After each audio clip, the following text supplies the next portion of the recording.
Yellow Brick War, Chapter 39. I glanced involuntarily down at my boots. I knew exactly what he wanted, and I had no intention of giving them to him. "The shoes don't belong to you," Mombi snapped. "They belong to Oz." "Oz will shortly belong to me, you impertinent old fool," he said. He flicked his fingers at her, and a ball of black smoke sent her flying across the clearing. She hit a tree with a thud and crashed to the ground. "You can't take them from me," I said with more confidence than I felt. Out of the corner of my eye I saw Mombi stir. At least the old witch was still alive. "I do realize that," the Gnome King said. "Which is why I'll take you and the shoes. I could use magic to control you, of course, but you're much more powerful if you're using the shoes of your own free will." "I won't help you," I said. "I thought you'd say that, which is why I brought along a guarantee of our cooperation." His grip tightened on Madison's arm, and she screamed in pain. I heard bones cracking as the Gnome King stared at me. "Stop it!" I cried, unable to bear the sound. "Leave her alone. Fine, I'll do what you want." "Amy," Knox hissed next to me. "You can't." But too many people had already gotten hurt because of me. The Gnome King had pulled her out of Kansas because of me. And for all I know, she was stuck in Oz now for the rest of her life, away from her baby and her family and everything she knew. I wasn't going to watch the Gnome King torture her on top of it all. There had to be another way to stop him.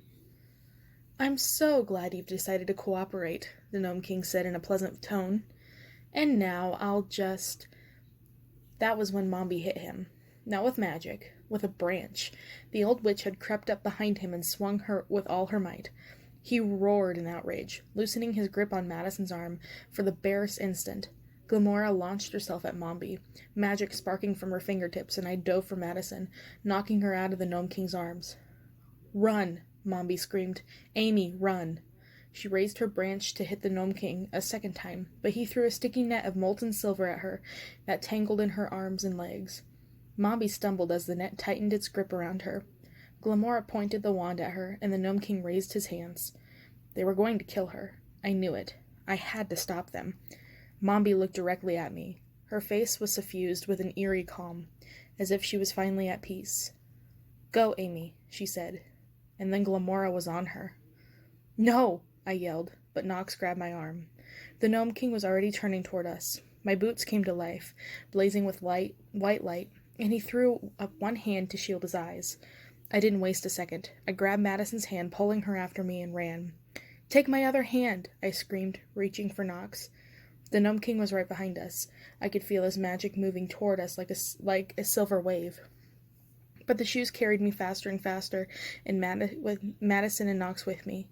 Madison was sobbing in fear. "Trust me," I yelled to her. "I'll keep you safe." I had no idea if I could keep that promise, but I knew I would try my best. And then I tripped over something glinting in the grass and fell sprawling into the road of yellow brick. Knox tumbled next to me. Madison crashed into me from behind. The road heaved and buckled under us, tearing away from the grass with a huge rippling sound just as the Gnome King reached its edge. But he was too late. The road lifted us up in the air, and he dwindled to a tiny speck below us. We were flying toward the stars. I ducked as they came rushing toward us, but before we ran into them, the road stopped and hung, hovering in the sky. I could have sworn it wiggled a little like an impatient puppy. "It's helping us," Knox said in disbelief. He climbed slowly, painfully to his feet, and then helped me and Madison up too. "Amy?" Madison whispered. Her cheeks were streaked with tears and her voice was shaking. What is this? What's going on? What was Assistant Principal Scranton? Where's Dustin?" "It's kind of a long story," I said. She still looked terrified, but determination was creeping into her expression too. Madison was tough as nails. She'd do just fine in Oz. "Why would the road help us?" asked Knox. "I don't know." Knox reached up and flicked the nearest star, sending it spinning. Its light refracted around us like sunlight through a prism. My boots sparkled as if in answer. "I don't know where it's taking us either." The road was pulsing with a strange golden energy, stretching ahead of us until it dwindled to a point on the horizon. I took a deep breath and grabbed Knox's hand. Well, I said, I guess there's only one way to find out. Together, we took the first step.